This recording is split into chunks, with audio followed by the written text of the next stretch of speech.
Okay, we'd like to welcome on our next guest. He is the wide receivers coach and passing game coordinator for Fresno State. We got Kirby Moore. Kirby, we appreciate you joining us today, my man. How you doing? Good, very good. Thank you guys, Adam and Steve, for having me on, and look forward to talking some ball here. Oh, yeah. It's like that's all we do, my man. It's all we do. So if we jump right in, and I mean, I can't even tell you how many times you've probably been asked this question, but how is it physically possible? How to score or catch 95 touchdowns in high school? Yeah, I would start with played with some pretty good quarterbacks. One of those being my brother, and we had a good system and a winning program and being in the right place at the right time, and so was fortunate to be around some really good people and was on some winning teams. I would have to imagine though that do you remember any were there any obviously there's some good memorable catches and touchdowns within that. Do you remember any drops that you think you wish you could have? Because that number could have been higher. I'm just curious. Could that number have been higher? No, there was definitely a few drops in there. One in particular, I mean, a big one. My dad recently just retired, so we were watching some older videos when we were back home in Washington, and I was a freshman, and I kind of moved up to the varsity in the playoffs and semifinal game before we made it to the state championship. We converted on a 4th and 31 for a big touchdown and ended up winning the game. Standard conversion, right? yeah, standard. The percentages were totally in our favor on that one. Oh, okay. Jeez. I didn't mean to get negative there, but I just was curious. 95. I just would imagine there's got to be some more there, but that's still just. That's you could have. You could play football for 8 years as a wide receiver, as a good wide receiver, and still not even touch that. So, congratulations on that. That's really something special. No, thank you. It was part of testament to the teammates and coaches, and it was a special time. Sure. Very political answer. You got to respect it. Casual 95. That's a I don't know if it still holds, but national record out of all high school football in the United States. So congrats to you. And you mentioned you played for your dad, who just retired, and just looking into his stats, just an outrageous record, 234 and 38 with 4 state championships.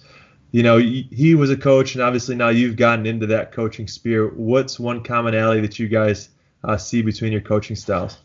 Yeah, I would say being a optimistic, positive influence on your guys. I mean, my dad, before every game, right, I grew up, right, you kind of grew up being at practice, then you were the T-boy, right? Then you were elevated to the ball boy, and then that was the big time, right? That was the big time. Sure. And, I mean, you guys, the winning teams and the state championships, and it was the red bonnet with the Mustang on it, and it was and just he did these 10 fundamentals, okay, before every game, right? The team, he wasn't a big rah-rah guy.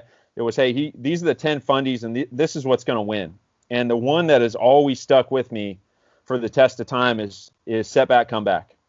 And right, if there's a major setback, right, there is a major comeback coming. You got to believe that. And so that is something that I've tried to instill in my coaching style at all times, right? Guy drops a ball, right? Coach him up, but lift him up at the same time, because we need that guy right on the next third down to make a big play and help out the offense move the chains. And we can't, right? We can't let the same play beat us twice. Right. And, coach to the positive. That's what they always say. And, I mean, you setback, comeback on 4th and 31, There you go. Yeah, totally. Right there. And Adam hit on it. I did have a total flat-out drop that would have been a touchdown in that game.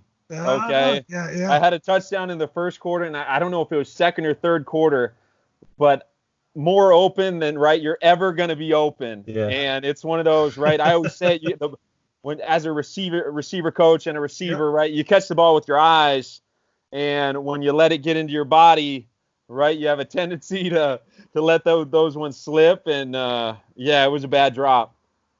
Well, you came back. That's all that matters. Yeah, it's a little setback, and you came back, right? That's exactly totally. The living proof of it. I love it. So jumping now to Fresno, congrats on the promotion. Thank you.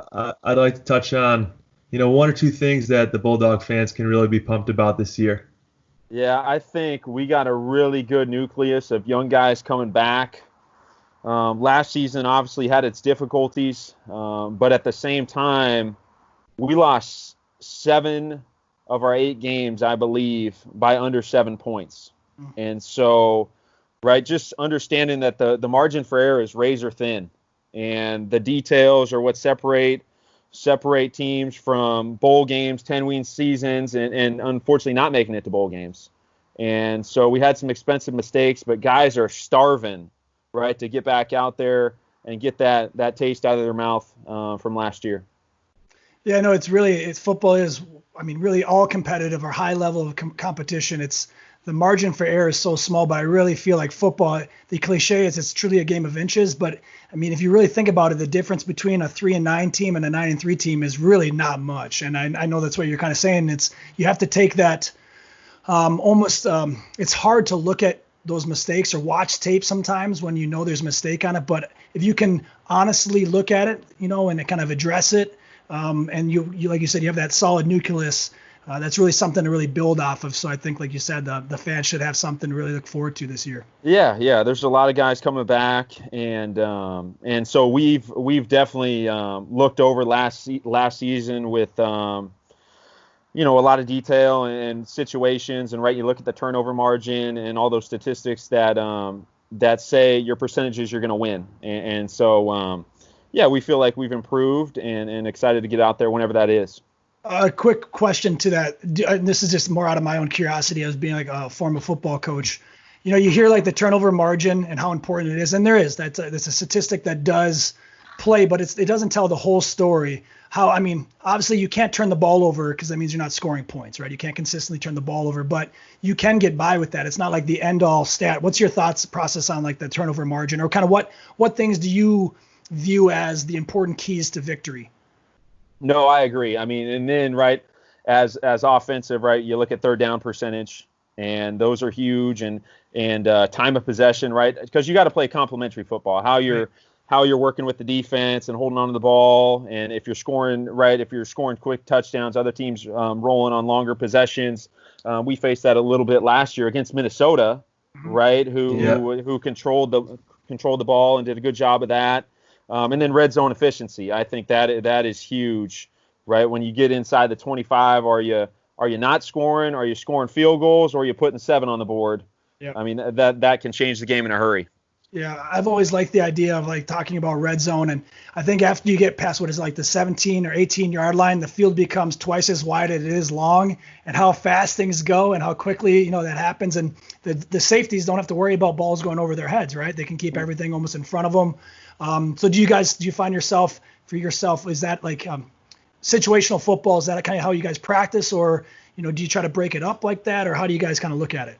Yeah, no, definitely. You break up the situations, and right now we're having a lot of different Zoom meetings about FBI. We like to say football intelligence, and talking about, right, whether it's third downs, red zone, right, what the defense is thinking, how they're playing their coverage, how that affects us, and how you can use that to your advantage as an offensive player. Right. No, I think football intelligence really allows split second decisions and split second moments. The player that has a little bit more knowledge, or has watched more football, maybe hasn't been in that situation before, but has seen it before. They're allowed to maybe make that split second right decision, where say somebody who may be talented but hasn't overthought that or been in that situation, whether it be in practice or in their mind, they may not be successful in that moment. And Kirby, I don't know if you know this. You did bring up Minnesota. I don't know if you know Adam Weber is a Minnesota legend. So I don't know if that was on purpose. I do. I realized that once I started in that direction. They're doing a great job there. Yeah, no, amazing. You talk about football, though. Yeah, when you talk about football being a game of inches, that came down to a 4th and whatever it was. And and that could have totally changed our season, or the Minnesota season, and probably could have changed your season too. In the reverse. For sure, there's no doubt about it. You look at that game. I don't know the exact down and distance, but I believe they got the ball right about 3.5 minutes left, and converted on 3rd and 18 on a backside dig on out of 3x1. Mm-hmm. So they convert on that, and then 4th and 11 from the 19-yard line, I might say. and work a double move, and guy catches it in the very, very corner of the end zone, and we're going to overtime.